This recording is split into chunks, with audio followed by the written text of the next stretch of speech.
नमस्ते, मैं प्रभाकर चौरसिया आप लोगों के बीच में आज उपस्थित हो चुका हूं। फादर्स डे यानी कि बुआ को मुंह फेरने दिन।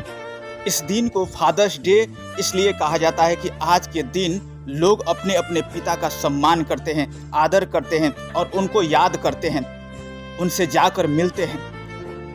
हम चाहते हैं कि दुनिया की हर वो बेटा, हर वो बेटी अपने पिता का उतना ही सम्मान करे जितना वो उसके पालने पोसने में अपना समय व्यतीत करते हैं। दुनिया के हर वो माँ बाप अपने बच्चों के लिए हर कुछ गंवा देने के लिए तैयार रहते हैं, लेकिन क्या उनके बच्चे अपने माँ बाप के लिए उतना कर पाते हैं? हम हमेशा से चाहते हैं कि एक पिता के होते हुए दुनिया की हर चीज़ें उसके लिए आसान है पाने के लिए, लेकिन उसके जीवन का एक बार सोच के देखिए जिनके जीवन में उसका पिता नहीं है, उसका बाप नहीं है। जो बाप अपने बच्चों के लिए किसी से भी लड़ने के लिए तैयार हो जाता है,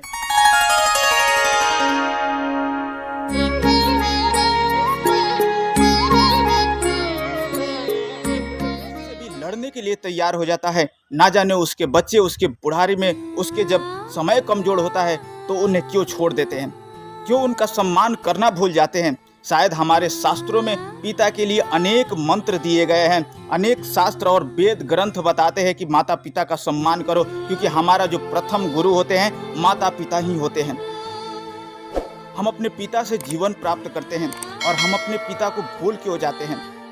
हम इस संसार में आज है तो उसका देन हमारे पिता है, हमारे माता है, और उन्हीं माता पिता को हम भूल जाते हैं। कितना शर्म की बात है। फादर्स डे पर सिर्फ एक दिन माता पिता का सम्मान करने से कुछ नहीं होगा। जीवन में 365 दिन अपने पिता से कितना प्रेम करते हैं ये मायने रखता है।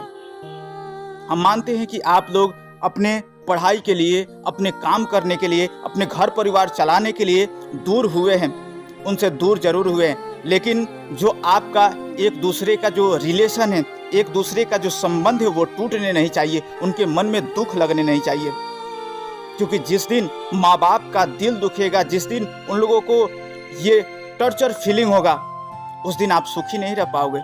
क्योंकि तुम भी ये उम्र हो चुका है कि तुम भी अब किसी का पिता बनने वाले हो, और उस दिन तुम्हें भी समझ में आ जाएगा जिस दिन तुम्हारे बच्चे तुम्हें ठोकर मारेंगे, जिस दिन तुम्हारे बच्चे तुम्हें नकार देंगे, कैसा वो फीलिंग होगा।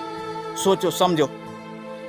दुनिया में हमें लगता है कि हमारे घर परिवार वाले करेला जो होता है उस करेले के तरह कड़वाहट की तरह बोलते हैं। हमें लगता है कि हमारे दोस्त, हमारे फैमिली के अलावा हमारे ये घर परिवार, समाज और राष्ट्र वाले ये सब हमें अपने लगते हैं, लेकिन दुख की घड़ी में ये सब लोग दूर हो जाते हैं। कोई अपना दिखता है तो अपना माता पिता ही अपने दिखते हैं, अपने घर परिवार वाले ही काम आते हैं। तो आखिर इन लोगों को हम त्यागते क्यों हैं, हम छोड़ क्यों देते हैं? आज जा कर के जब वृद्धाश्रम में हम मिलते हैं तो वृद्धाश्रम में कितने माँ बाप ऐसे पड़े हुए जिनके पास करोड़ों संपत्ति थी, लेकिन आजकल जाकर वृद्धाश्रमों में बैठे हुए हैं, अपने मन से नहीं बैठे हुए हैं, उनके बेटा ने, उसकी बेटी ने ले जाकर के वहाँ तक पहुँचाया है। कितना दुख का बात लगता है। तो क्या ऐसे दिनों के लिए ही बच्चों को पैदा किया जाता है? मंदिर मंदिर घूमते हैं, जा करके कहाँ कहाँ नहीं घूमते हैं एक बच्चे पाने के लिए।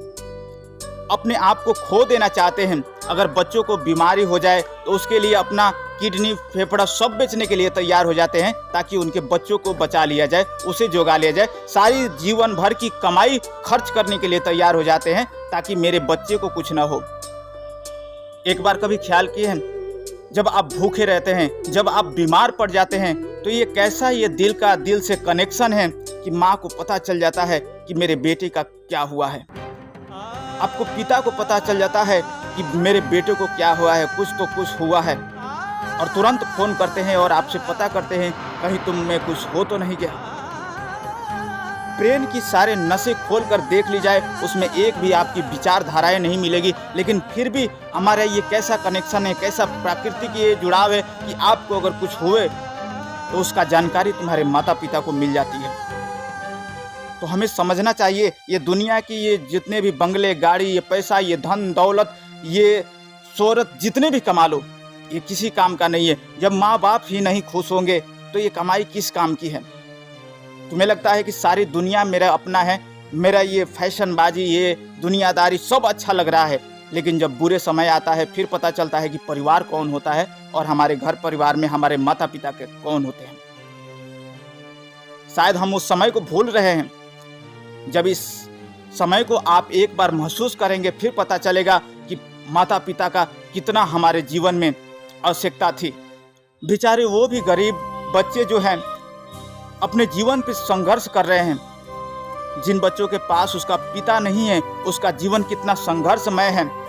बेचारा वो कुछ कह भी नहीं सकता है, दर दर की ठोकरें खाता है, चारों ओर से ताना सहता है, समाज की गालियां सुनता है, फिर भी उसके मन में जो बीतता है उसको शायद फीलिंग अप नहीं किए होंगे।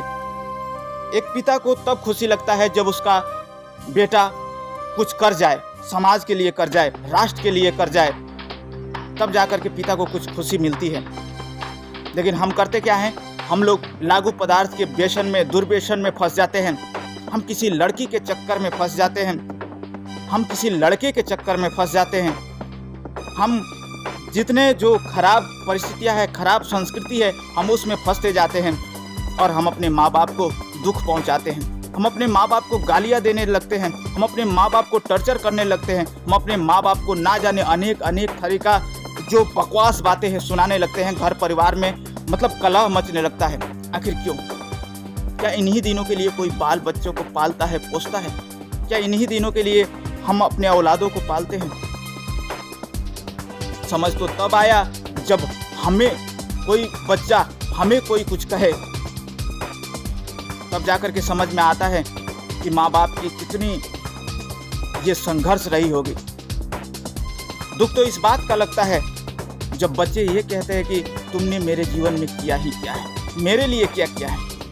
जो एक पिता अपना पूरा जीवन अपने संघर्ष करते रह गया, अपने बेटे और बेटी के लिए, उसके सफलता के लिए करते रह गया, वो बेटा और बेटी कहते हैं कि मेरे लिए आपने किया ही क्या है।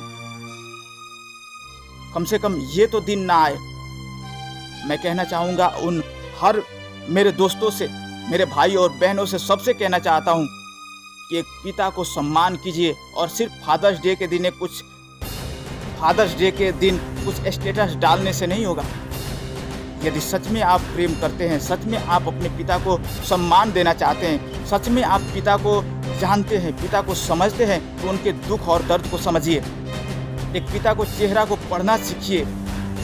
भले मुस्कुराहटें ऊपर से दिख रही हो, लेकिन उस पिता के चेहरे के अंदर की अंदर से कितना टूटा हुआ है, कितने सपने बिखरे हुए हैं, शायद उसको समझने की कोशिश कीजिए। हर पिता का ये सोच होता है कि मेरा बेटा जब समझदार हो जाएगा, जब हमारे दुखों को, बोझों को अपने ऊपर लेने की जिम्मेदारियां संभालने लगेगा, तब शायद हम लोग आज़ाद हो जाएंगे, तब हम लोग शायद सुखी से रह पाएंगे। लेकिन अगर वो पुत्र माता पिता के ऊपर ही बोझ बन के रह जाए, वो किसी समाज के लिए बोझ बन जाए, वो एक आदर्श बेटा ना बन सका, वो एक आदर्श बेटी ना बन सका, वो एक हमारे परिवार के लिए, समाज के लिए, राष्ट्र के लिए, इस धरती के लिए बोझ बन जाए, तो नर्क तो यही है। चाणक्य नीति में एक बात बताया जाता है कि अगर परिवार के हर लोग आज्ञाकारी हो, परिवार के हर लोग मिलजुल कर चलने वाले हो, तो स्वर्ग यहीं पर है। कहीं पर स्वर्ग प्राप्ति करने के लिए कहीं पर आने जाने की जरूरत नहीं है। तो हम जहाँ की स्वर्ग की बातें करते हैं, स्वर्ग प्राप्त करने की बातें करते हैं, वो स्वर्ग इस धरती पर ही है और इस परिवार में ही है। हमें शायद लगता है कि हम लोग बहुत कुछ हमारे पास समय है, बहुत कुछ हमारे पास है, लेकिन हम भूल रहे होते हैं कि हमारा ये जीवन बस कुछ ही दिनों के लिए मिला है। पता नहीं कौन कब रहेगा, कौन कब चला जाएगा, इसका कोई गारंटी नहीं है। प्रकृति के साथ जब तक हम साथ हैं, जब तक ये आत्मा इस शरीर में है, तब तक हम आपके साथ हैं। जब आत्मा निकल जाएगा तब हम में से कोई किसी से भेंट नहीं कर सकता, मुलाकात नहीं कर सकता, और ना जाने कईयों जन्म तक फिर हम एक दूसरे के साथ मिल पाएंगे या नहीं। इसलिए ये जीवन अनमोल है। इसलिए हम कहते हैं कि ये सांसारिक लोभ, ये भौतिक बात को छोड़ करके शायद उन लोगों से प्रेम करना सीखिए, उन लोगों को साथ में रखना सीखिए। करोड़ों की संपत्ति होते हुए भी वहाँ स्वर्ग की फीलिंग नहीं होती है। शायद हमें लगता है कि जिसके करोड़ों के पास संपत्ति होगा, जिसके पास बहुत धन दौलत होंगे, वो लोग बहुत खुशी होंगे। ऐसा नहीं है। आपको क्या लगता है कि अमेरिका में सब लोग सुखी होंगे? कोई भी वहाँ पर गरीब नहीं होगा? क्या उन लोगों को दुख नहीं होता होगा? क्या उन लोगों को ऐसा लगता है कि मतलब स्वर्ग उन्हीं लोगों के पास है? क्या हमारे नेपाल और भारत की इस धरती पर स्वर्ग नहीं है? क्या हम लोगों के परिवार में खुशी नहीं है?